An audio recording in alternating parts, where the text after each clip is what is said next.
This invisible monster pretends to be a ghost so he can live in the house alone, until one day when he meets a girl who can actually see him. If the monster doesn't follow her orders, she will reveal his secret to everyone. With their busy lives, people never pay attention to the small details in their house. They don't even realize that there's someone living in their house without permission. It's not a lost pet or intruder. It's someone no one has ever seen before. Some people call them goblins or house elves, but they like to be referred to as the Finns. There's no other creatures like Finns. It may seem unbelievable, but Finns live in every house in the entire world. They secretly keep things in order by doing small tasks like finding your glasses or saving your clothes from the hot iron or looking after the pets. In short, Finns are those heroes that make your house a home sweet home. They bring peace and harmony and would never dream about breaking this glorious tradition. However, there's always one rebel, an unusual Finn that doesn't like harmony or peace or humans in general. This is Finnick, who tries his best to offend people so no one rents the house he lives in. Whenever a family leaves the house in frustration, Finnick throws a party for himself, dances around the house, eats the leftovers, and plays video games all night. Little does he know, the next family renting this house will change his life forever. It's an introvert girl named Christine who is moving to this town because of her parents' job. She is not bothered much because she never made any friends in the previous town. Christine is obsessed with detective novels and believes that a true investigator doesn't need any friends. After a long drive, Christine reaches the film set where her parents will be working. They are classically trained actors who traveled here for a new role. While they are reading the script, the janitor starts causing a scene. He claims to be a critic and argues with director's choices. Suddenly, the janitor loses the balance and destroys the whole set. The shooting is paused for today, so Christine goes home with her parents. As it is a small series with a tight budget, the management could not find a cheaper house than the one where Finnick lives. As soon as they start unloading the luggage, Finnick gets angry and curses at them. He even destroys a few things and throws away a new toaster, but this family doesn't seem to be giving up so easily. While her parents are unpacking, Christine goes to a nearby cafe to grab some donuts. There she meets a handsome boy named Mark, who immediately gets attracted to Christine's mysterious personality. He gets worried about the house she has chosen because it is rumored to be haunted. There are numerous creepy stories about the paranormal activities happening in that house. Christine doesn't show any reaction because she believes everything has a logical explanation. She dreams of becoming a detective and investigating cases, so there's room for believing in ghosts. Mark offers to be her first friend here, but Christine just ignores her and leaves the cafe. When she returns home, she finds her parents arguing with each other. Finnick is really happy to see it because a toxic family leaves the house soon. However, he soon realizes that the couple was just practicing their dialogues. They are a happy family full of positivity, so they can create a cozy home anywhere. After a while, Christine's parents leave for rehearsal and she is left all alone. Finnick considers it a great chance to scare the girl and get rid of this family forever. He starts with the classic ghost tricks like flickering lights and playing with television and kitchen utensils. Instead of running away in fear, Christine starts judging Finnick's movements and sprays the pesticide on his face. In panic, Finnick starts running here and there and gets stuck under a sheet. Christine tightly grabs the sheet and follows Finnick to the garage. After getting rid of the sheet, Finnick looks up and finds Christine staring at him. She can see him now. It happened because she accidentally pulled off some of Finnick's fur. He asks her to return the fur, but Christine is not that dumb. She's not returning the fur until she finds out what Finnick is. Poor Finnick starts begging her because the other Finns may kill him for losing the fur. Hearing this, Christine gets even more excited. She wants to meet more of the Finns. As she says that, Finnick's friends arrive to meet him. Finnick opens the door and asks Christine to stay normal. She just freezes in her place while the Finns talk about their upcoming meeting. They arrive to pick up Finnick. Hearing this, Christine starts following him too and reaches the building where all the Finns gather for a weekly meeting. She tries clicking their pictures, but the camera can't see the Finns either. In the meeting, they talk about the families they live with and revise their general rules. They must help in keeping peace in the house, and more importantly, never let a human suspect them. Finnick has broken both rules, but he acts calm like nothing happened. He also joins other Finns in making fun of Muffins, who stay at the janitor's house. Muffins feels a little uncomfortable because he cares about his tenant regardless of the poor life choices, but others Finns don't understand that. After returning home, Christine uses Finnick's fur to make a bracelet so it's easier to carry around. The next morning, while her parents were not at home, Mark visits her to return the book she left at the cafe. He really wants to get close to her and invites her for a movie date, but Finnick gets in the way. He spills the drink on Mark's shirt, making him leave in a hurry. Christine also liked Mark and wanted to invite him inside for a coffee, but Finnick doesn't like guests. He clearly states that he will not let Christine live in this house if she keeps inviting people. He hates people because they are messy and noisy. This house was perfect until the landlord put it up for rent. The tenants turned this house into a three-ring circus. They made noise with loud music and crying babies, and one of them even started a fire. Finnick couldn't take it any longer and decided to scare away all the tenants. He has only one motive: no humans, no problems. To give an example of human stupidity, Finnick gets out of the house and points towards a mower. Why do humans even plant grass if they don't want it to grow? Finnick starts kicking the mower and accidentally turns it on. He asks Christine to help him, but she also gets stuck with the mower. They keep getting dragged in the whole neighborhood before falling on a random truck. It eventually stops at the energy production center, and Christine jumps off with Finnick. He starts complaining about all the vehicles humans use, which really annoys Christine. She asks Finnick to fix his temper, otherwise he will keep getting in trouble. While they are arguing, the truck carries the coal to the combustion center. Only after unloading, the staff realizes that there's no driver in the truck, and instead of coal, it was full of popcorn kernels. The kiln blasts and a huge amount of popcorn floods towards the town. Christine notices a mysterious creature running through the smoke and immediately clicks a picture. The popcorn floods all across the streets and destroys several cars and buildings. Once it settles down, news reporters arrive to cover the story. They also receive an anonymous letter that seems to be written by the person who committed this popcorn crime. He calls himself the Invisible Terror. Hearing this, Christine rushes to the news reporter and asks him to share the pictures she clicked. But unfortunately, there's no face in her pictures. Maybe she just saw an illusion. Christine keeps thinking all night and figures out that the culprit is a Finn.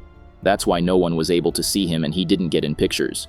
This is going to be Christine's first investigation case, and only one person can help her, Finnick.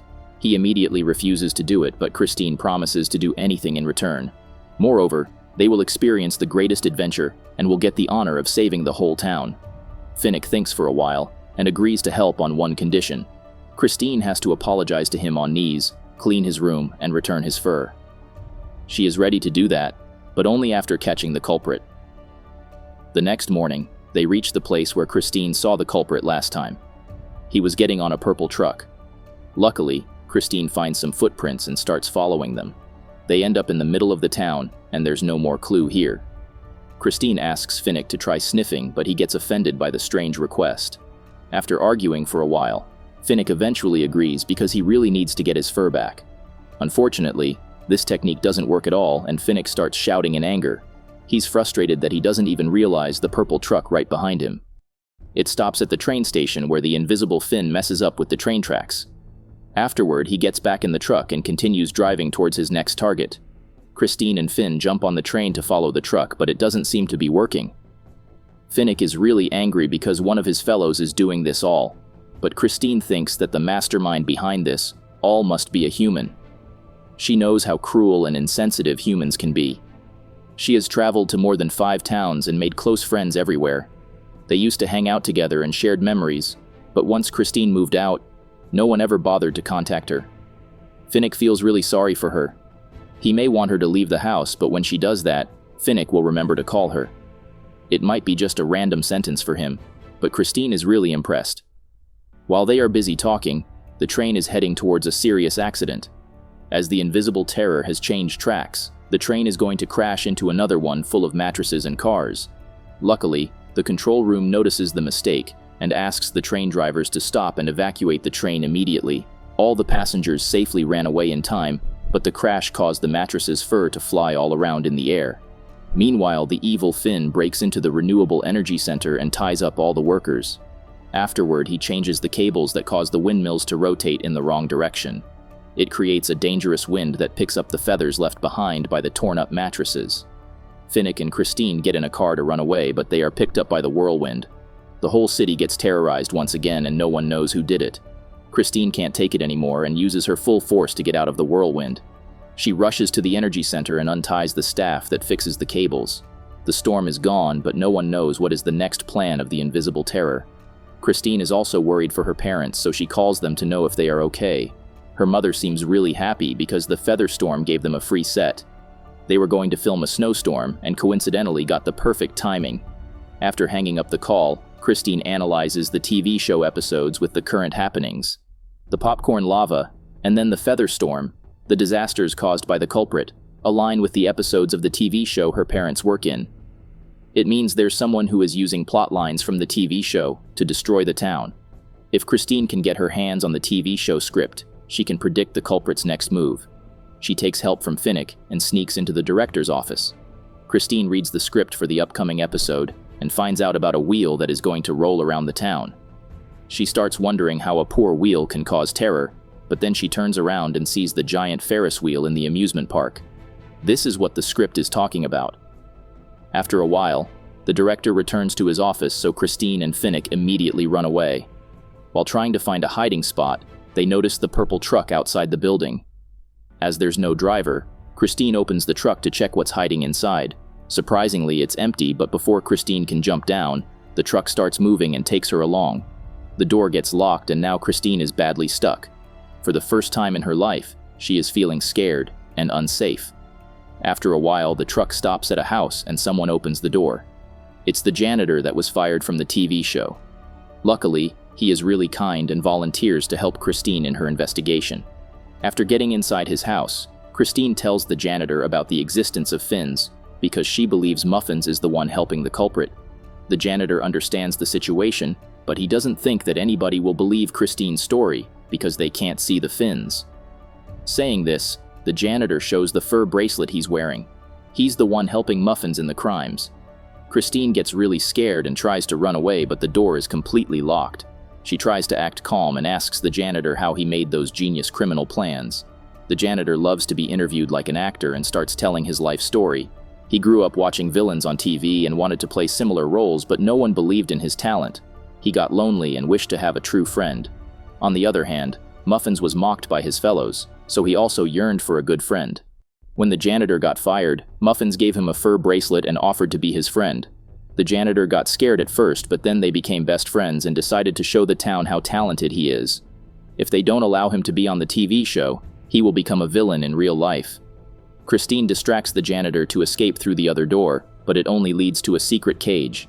After having a closer look, Christine realizes that the pets in the cage are actually shaved fins. The janitor took off their fur to make a costume for himself. Now he can be invisible like the fins. Christine can't believe that Muffins helped someone in torturing his own kind. The poor fins in the cage have lost their senses and only respond to ice cream. Suddenly, Finnick reaches there through the air vent and stands up against the evil janitor. Unfortunately, the janitor has prepared some hunting traps to deal with these situations. He ties up Finnick and puts him in the truck while Christine is locked in the house, and her bracelet is taken away as well. While driving towards the Ferris wheel, Muffins asks the janitor if they are really going to destroy the town and all the houses. He thought the janitor only wanted to get termed as a villain, but the evil janitor plans to kill both humans and fins. Hearing this, Muffins tries to stop him, but the janitor shaves his fur and locks him in the carriage with Finnick. Afterwards, he sets the carriage on fire and runs away. Finnick learned some survival skills from Christine and uses them to break the window. Only Muffins fits through the windows, but he has lost his senses, so Finnick rolls down the carriage to get out of it. Meanwhile, Christine is stuck in the house because all the doors and windows are sealed. Suddenly, she gets an idea and uses ice cream to lure the fins towards the window. They crazily jump after the ice cream and break the window. Christine escapes the house and starts wondering whom she should ask for help. She eventually goes to the Finns' weekly meeting spot and introduces herself as Finnick's friend. Though she can't see anyone, she knows that Finns are here. Christine tells them everything and asks for their help. They may have the rule to never reveal themselves, but Christine also broke her rule and made a friend, and now she doesn't want to lose this friend or this town. The Finns get really touched by her speech and volunteers to help her. They give her a new bracelet and run to the amusement park. The janitor has reached there already and climbs up the Ferris wheel. He sets up the dynamite, but Finnick gets in the way and sets fire on the janitor's costume. Now he is visible to everyone, but the janitor doesn't care and breaks the Ferris wheel anyway. Christine jumps on it to save Finnick while the other Finns try to drag the Ferris wheel away from the town.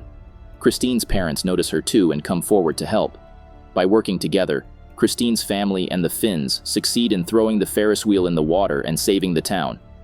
After everything gets in place, Christine returns the bracelet as promised, but Finnick has made a new one for her. She made her realize that not all humans are the same. Now they are best friends forever. Everything that happens after this is a miracle. Christine's parents get famous after the Ferris wheel scene, and they are offered a leading role. Just in a few months, they earn enough to get a new house and a better life. On the other hand, Finnick has become more responsible and even helps in treating the victims of the evil janitor. But one thing hasn't changed: the beautiful bond of friendship between Christine and Finnick.